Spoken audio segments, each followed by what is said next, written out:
Because that's actually what I felt when I was doing the research the last couple of days. I was like, this has got a lot of similarities to Cuba and Castro. But Castro within his country has always actually been pretty popular, right?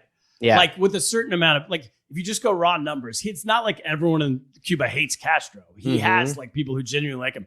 Did Chavez have the same thing? Yeah, no, he definitely had, especially in the beginning, because he, like, if he actually did what he was going to do, it would have been, Venezuela would have been successful. It's kind of like, I always say, like, it would have been like, yeah, there maybe it's kind of like a Putin or like China stuff where you go like, well, there's some people don't have some rights or whatever, but they're doing well. So how are you going to well-run dictatorship in a way, the trains like, run on time. Yes, like, and also Venezuela has always. I remember growing up just from family. Like back in the 50s, there was this actually dictator. His name was General Perez Jimenez, and I don't know how long was he, but like during his time, he was a dictator that but he created so much for Venezuela, like highways that people still use. There's a dam in this part where like a lot of stuff that he created that.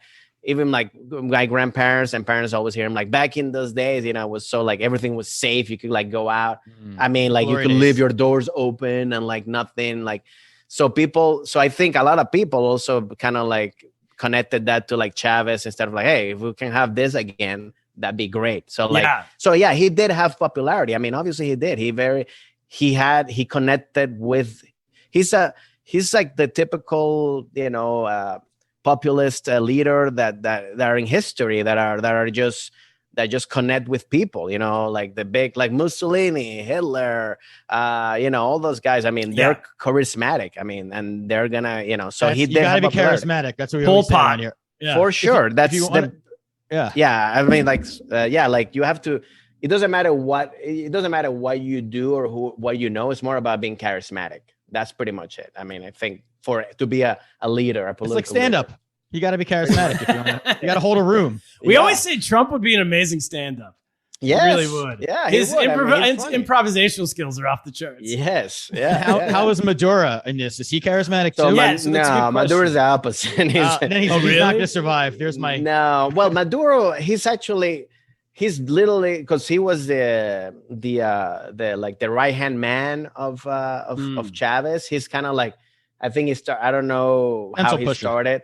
Yeah, but he started like being like his right hand, doing everything, and then he's basically stayed there until Chavez died, and then they were like, and then he like, I don't know how, what they do, that he appointed himself to be president or whatever, but yeah, he tries to do the thing that Chavez does, but it's like, it's kind of like when you see do the bits and everything. Yeah, and it's like when you see Trump Jr. trying to do what Trump does, it's like, yeah, bro, that's not you, man. You're not funny, man. They should have gone with Sean Penn. Much more charismatic as a right hand man. So when Chavez dies in 2013, was the country still in pretty good shape? Because oil was big and everything. Well, that's the thing. I don't feel like even when Chavez started, I don't think the country has ever been he wasn't in good shape at all. I think he just became.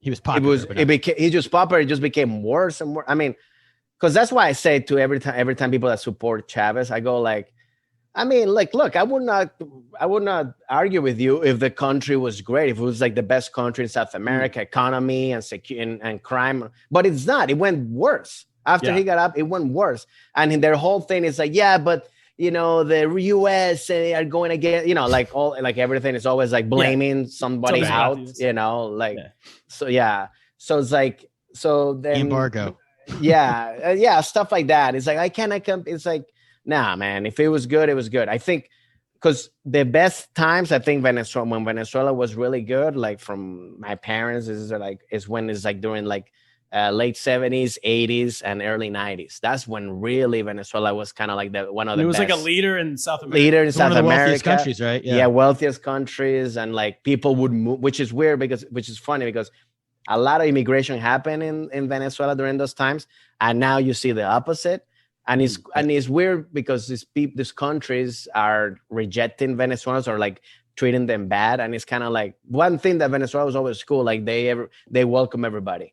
Like if you were from Oh, so Colombia, people were immigrating Peru. into Venezuela in the And 70s, now 80s. I read like 5 Yes. million Venezuelans have left the country in the past several years. Yeah, now And- it's like the opposite. Yeah. and now they don't let people leave. Like you have to basically sneak out. It's like, 'cause they don't Yeah. want more people. Yeah. Yeah, no, I mean that I don't know. I mean, I know you can. I was reading. but, yeah. but, It was very hard to leave. I was reading a story about, it's hard for, I guess, if you're, I mean, especially if you come from poor background and stuff like that, it's hard to obviously like just because you got. But I know now there's people in Chile. I mean, there's Venezuelans all over now. It's crazy. Before, when I was living in the, when I first moved to see a Venezuela, like anywhere was like, oh wow, there's somebody from Venezuela. Now it's like they're everywhere. Okay.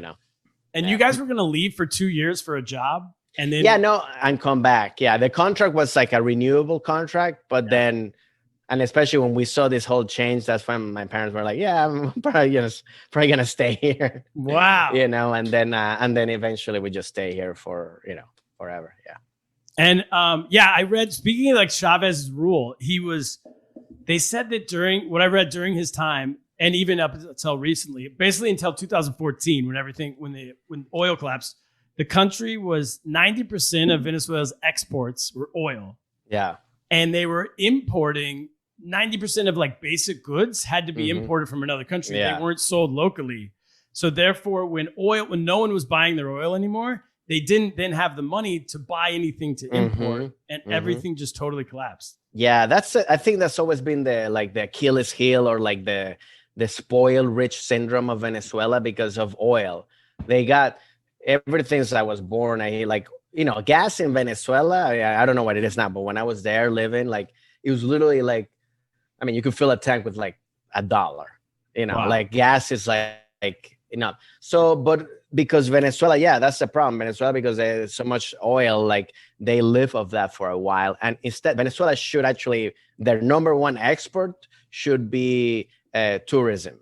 Venezuela is such a great country for people to come. I mean, it's got like every kind, but yeah, like you said, Chavez and the government, they use the oil, and then when there's no oil, then nothing comes in, and then obviously, yeah, there's not money to pay, and then you don't build any structure of people to build goods over there, So, and I was even reading that they don't even like people waiting gas lines there because all the oil they have goes out. I guess. Yes, it's a country rich with oil, and which you can't get gas if you're just a regular person. Incredible. There was one.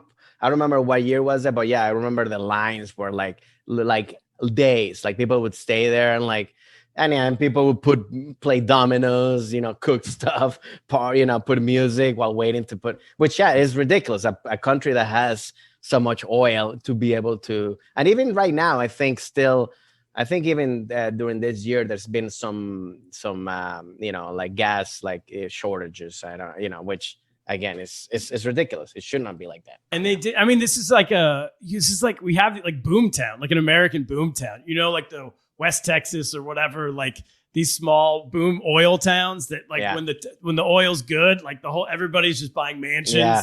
And then like 2 years later, everyone's trying to sell it for like a tenth of the value. Yeah. We have these in America. What about so he wasn't keeping reserves, I guess, because like in Saudi Arabia, they have like 500 billion whatever dollars or more in oil reserves. So in case oil goes down, they can still No, he was given to, the whole thing about Cuba, giving to Cuba, giving to China, giving to Russia, Iran, all so it's like, it was, it was crazy. I remember, the who's who of great countries. Yeah. And it's like a rich guy who like takes all his friends out. But he's not taking care of your family. It's like the family is like suffering, and it's like, dude, it's like give first to the country and then give out if there's enough left, but like, no, it was all building because this whole thing that Chavez was doing, building the whole left, leftist government and building relations. And then also, and then Ecuador started happening with Korea, and then